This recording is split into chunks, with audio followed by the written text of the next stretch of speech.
करने होते हैं।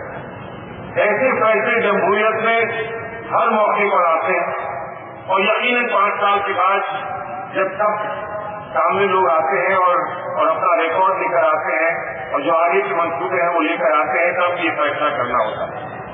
मैं ये समझता हूँ कि हमारे लिए निहायत शर्म की बात होगी अगर कोई ये आपसे कहे, कोई आपसे ये कहे अरे वो खौफ में मुसलमान जाएंगे कहाँ, वो तो यही वोट डालेंगे।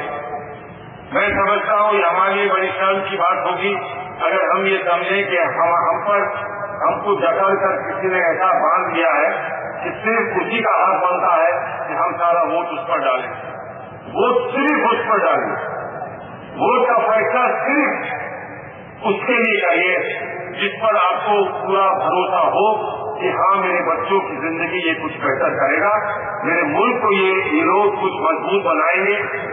ऐसा नहीं है किसी के पास कि कोई ये कह सके कि मेरी पोशाक पर एक भी कहीं दाग नहीं है, ऐसा नहीं है, ऐसा नहीं है। और इसीलिए मैंने हमेशा कहा, जहां भी मैं खड़ा हुआ हूं मैंने हमेशा ये कहा है कि कुछ हम गिरफ्ते गर्द से दौरा में आ गए, कुछ हम गिरफ्ते गर्द से दौरा में आ गए और कुछ दिल तुम्हारे इश्क में साबुत कदम न था। हो सकता है कि हमारे कदम फिसले हो सकता है कि जो आपको तवक्को थी वो पूरी हम ना कर पाए हो, लेकिन आपसे सिर्फ इतना कहना चाहता हूं कि हमारे जितने ही हमारे कायद हैं, हमारे रहनुमा हैं, बड़े साफ दिल से उनकी कोशिश रही है कि हम इस मुल्क को एक ऐसी तस्वीर दिखा सकें और इस मुल्क को एक ऐसी तस्वीर बना सकें जिसमें हर एक को उसका पूरा हक मिल जाए। हम ये नहीं कह रहे हैं कि हमारा हक तुमसे बढ़कर, हम ये नहीं कह रहे हैं कि तुम्हारा हक हमसे कम है, हम ये कह रहे हैं कि हमारे मुल्क में निजाम है तौलने का कि किसका कितना हक है, सिर्फ तौल से ही हो जाए। और अगर हक देने में हमको तकलीफ का भी अगर सामना करना पड़े तो हम हक देने में कतराए ना, हम पीछे हटे ना। जितने हम कामयाब होंगे, जितने हम आपकी तौल पर सही सुन पाएंगे, ये वक्त बताएगा, तारीख लिखेगी, आगे फैसले होंगे, वो बात ये वादे करेंगे। हमारा सिर्फ मकसद ये है कि हम एक खुशहाल और एक ऐसा हिंदुस्तान बनाएं जहां कोई ये ना समझे कि हम किसी से कम हैं, हर एक का बराबरी का हक हो। और है मसले, बहुत मसले हैं, कहीं पर हम पर पाबंदी है, कहीं पर पाबंदी है कि आप रिजर्वेशन नहीं दे सकते, आप रिजर्वेशन नहीं दे सकते। जो लोग पसमानदा हैं उनको रिजर्वेशन देने का निजाम हमारी सुप्रीम कोर्ट ने और हमारे आईन ने हमें दिया है, लेकिन जो लोग पसमानदा नहीं है लेकिन कमजोर है उनकी हम मदद कैसे करें। कर्नाटक में, तमिलनाडु में और केरला में वहां पर कमीशन ने ये बात तय कर दी है कि पूरी ही मिल्लत वहां, मुस्लिम कौम वहां जो है वो पसमानदा मानी जाएगी। फिर उसमें वो ऊपर की एक परत होती है जिसको क्रीमी लेयर कहते हैं, वो सब पर लागू होती है कि उसमें जो अमीर हैं, उसमें जो लोग ज्यादा अच्छे हालात में हैं उनको अलग कर दिया जाता है। लेकिन ये तीन ऐसे, कर्नाटक, तमिलनाडु और केरला, 3 ऐसे सूबे हैं जहां कमीशन ने ये तय कर दिया है कि सभी मुसलमान पसमानदा है। आंध्र प्रदेश में जो मामला अब सुप्रीम कोर्ट के सामने है, उसमें 3-4 कौमों को छोड़कर, शेख सैयद पठान, इनको छोड़कर और सब मुसलमानों को पसमानदा मान लिया गया। ऑल अदर माइनस दीज, ये वहाँ की जो लेजिस्लेशन है, वहाँ का जो कानून है उसमें लिखा गया। लेकिन हिंदुस्तान की सतह पर सबको पिछड़ा नहीं माना गया है। हालांकि अगर आप गन्ना पिछड़ा कमीशन रिपोर्ट पढ़ें तो उसमें यही महसूस होता है कि उन्होंने कुछ ये अंदाजा लगाया कि सभी पसमानदा है और इसलिए उन्होंने ये बात कही कि इनको अलग से हिस्सा मिले। बहरहाल मैं ये मानता हूँ कि जहाँ पर हम रिजर्वेशन नहीं दे सकते, जहाँ रिजर्वेशन 10% हो, 4% हो, 5% हो, वो हम नहीं दे सकते हैं, वहाँ पर जैसे हजरत ने आपको बताया कि जितनी स्कीम्स में प्लानिंग कमीशन में हजरत की खिदमत की वजह से, इनकी कोशिशें और जस्तजू की वजह से 12th प्लान में जितनी स्कीम्स को 15 प्लान में ले लिया गया है, वहां पर एक टारगेट रखा जाता है कि कम से कम 15%, अगर बैंक लोन्स हो तो कम से कम 15% वो अक़लियत को या मुसलमानों को मिले, अगर रोजगार का काम हो, नौकरी हो, तो कम से कम 15% अक़लियत को और मुसलमानों को मिले। अगर और कोई खर्चा हो रहा है किसी चीज का, तो वो कम से कम 15% अक़लियत को और मुसलमानों को मिले। मुझे मालूम नहीं कि ये ऐसा निजाम बदल दिया गया है कि नहीं। बैंक लोन्स में जो फिगर्स आते थे वो सिर्फ अक़लियत से आते थे। लोगों को शिकायत की थी कि हमें पता नहीं चल पा रहा कि इसमें से सिखों को कितने मिले, मुसलमानों को कितना मिला, भारतीयों को कितना मिला। तो हम लोगों ने कैबिनेट में ये तय किया था कि आगे चलकर ब्रेकअप दिया जाएगा, ताकि बैंक लोन्स में ये कहना कि 13.5%, अब तक 13.5% हो गए थे, कि 13.5% हम अक़लियत को देते हैं, वो इसलिए ना हो कि कहीं पर्दा डाला जा रहा हो कि अक़लियत में एक खास अक़लियत को सारा पैसा मिल गया हो और लोग उससे महरूम रह गए हों। तो मुझे उम्मीद है कि शायद ऐसा भी हो जाएगा। तो जहां पर हम रिजर्वेशन नहीं ले सकते हैं, वहां हम ये कोशिश जरूर कर सकते हैं कि कम से कम 15% का मौका मिलना चाहिए, 15% का मौका मिलना चाहिए। और ये सिर्फ सरकारी इदारे हैं उनमें ही क्यों, इन्हें जो सरकारी इदारों के अलावा भी जो इदारे हैं उनको भी मिलना चाहिए।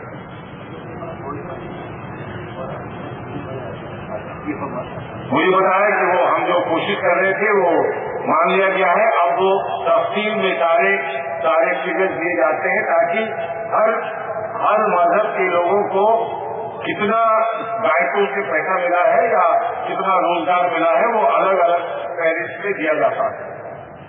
अब सिर्फ बात इतनी रह गई है कि एक सिफारिश थी, मुझे शायद पूरी खबर नहीं है, लेकिन अखबार में आया है कि शायद माइनॉरिटी मिनिस्ट्री जो इक्वल अपॉर्चुनिटी कमीशन है उसको अब पार्लियामेंट के सामने लाने वाली है। उसमें सिर्फ मैं आपको इतना बताना चाहता हूँ कि इक्वल अपॉर्चुनिटी कमीशन का जो तस्वुर था और जो मुझे समझ में आया था वो ये था कि धीरे धीरे हम अपने माशरे में धीरे धीरे हर जगह, मानिए हाउसिंग का मसला हो, जैसे बम्बई का आपने अभी किस्सा सुना होगा कि घर खरीदने के लिए कोई जाता है तो उससे कहते नहीं फला मजहब के हो हम आपको घर नहीं देंगे या फ्लैट नहीं देंगे। वो तो सरकार का नहीं है काम, प्राइवेट कंपनी का है। लेकिन प्राइवेट कंपनी को भी ऐसी बात कहने का हक नहीं होना चाहिए, इसलिए इक्वल अपॉर्चुनिटी कमीशन का एक तस्वुर किया गया था। मैं ये मानता था कि उसमें सबसे ज्यादा फायदा जो पसमानदा अक़लियत है उसका ही होगा, लेकिन उसके अलावा और लोगों का भी फायदा होगा।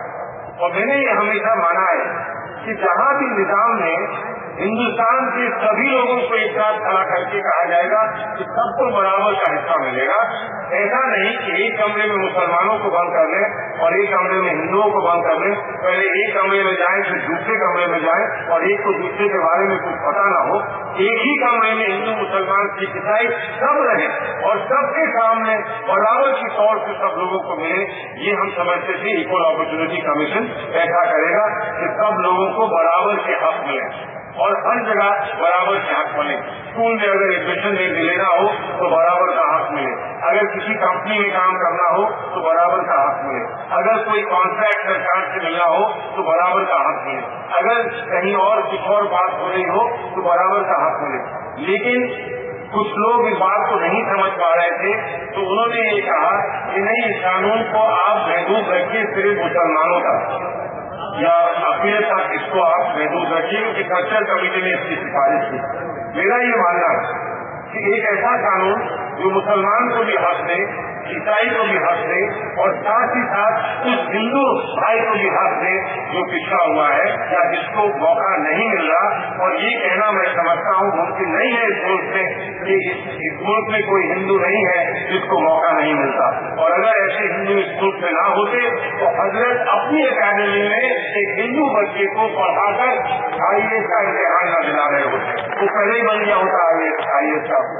इसलिए जितना हक हम मानते हैं जितना हक हम हिंदुओं से मांगते हैं, बिरादरान वतन से मांगते हैं, उतना ही हमारे दिल और कलेजे में हिम्मत होनी चाहिए कि हम उन्हें दे सकें।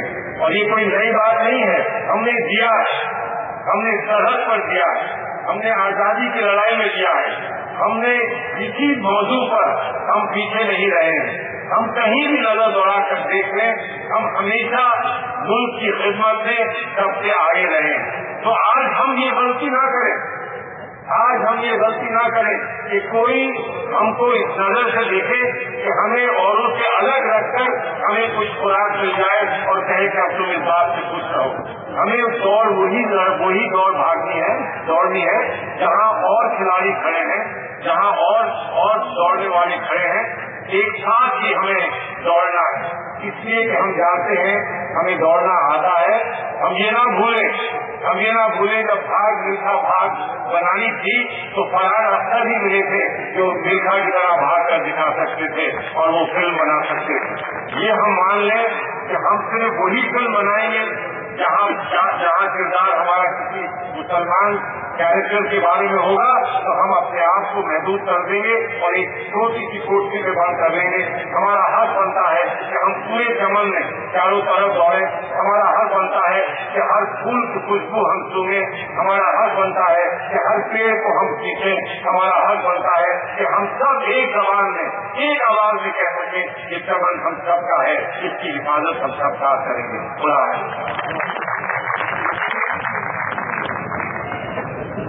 वक्त काफी हो गया है और मौसम भी सख्त है, लेकिन इसके बावजूद आप हज़रात की मौजूदगी इस बात की गवाह है कि मुक़र्रिरीन के जुमले और तमाम जो इरशादात हुए हैं उसने यकीनन आप लोगों पर असर किया होगा और आप इसका असर लेकर जाएंगे। आखिर में मेरी गुजारिश है जनाब मुख्तारुल अमीन साहब से कि वोट ऑफ थैंक्स के लिए तशरीफ लाएं।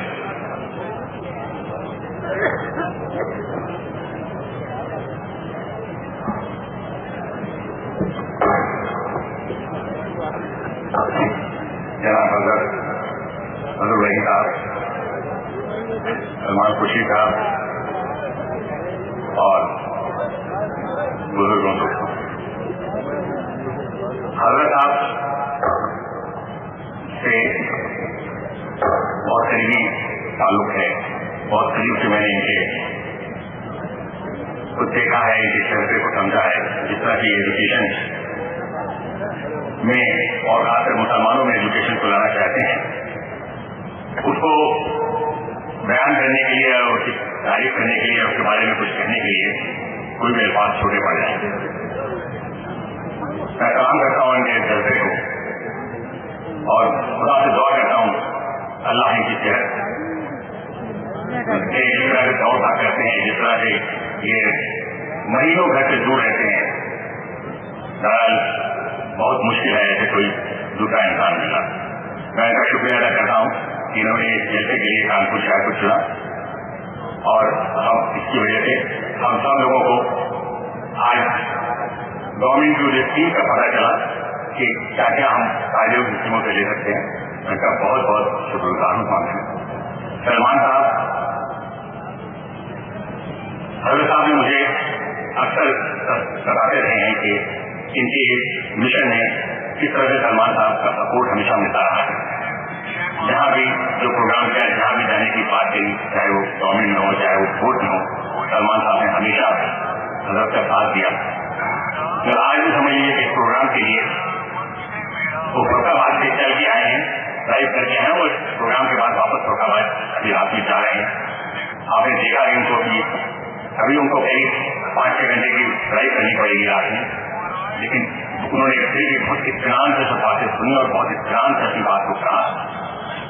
कहीं उनको ऐसा आपने महसूस नहीं किया होगा कि उनको जाने की जल्दी है, जबकि कुछ 4-5 घंटे की ड्राइव करनी है। उनके जज्बे के लिए, उनके यहाँ तशरीफ लाने के लिए, उनको जो उन्होंने ख्याल अपने दिए, जो हम लोगों को बताया, उसके लिए बहुत शुक्रगुजार हूँ उनका। और मैं आप सब लोगों का बहुत बहुत शुक्रिया अदा करता हूँ कि आप सब तशरीफ आए और आपने इस जैसे को क्या करना है। बहुत बहुत शुक्रिया।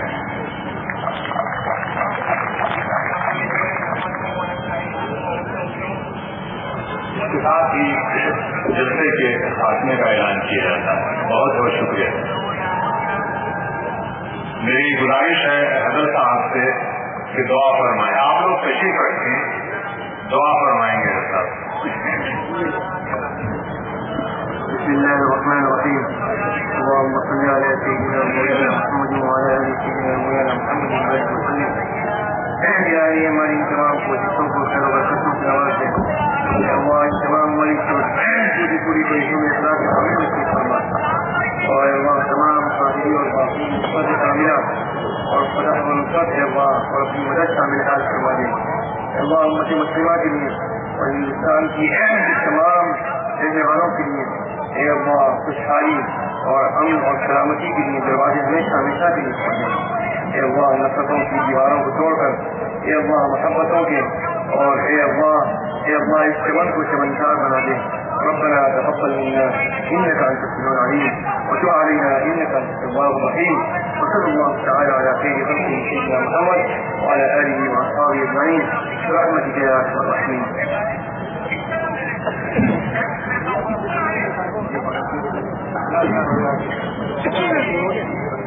کافی کریں گے تو ڈیڑھ بجے کو دے دیں گے کتنی دیر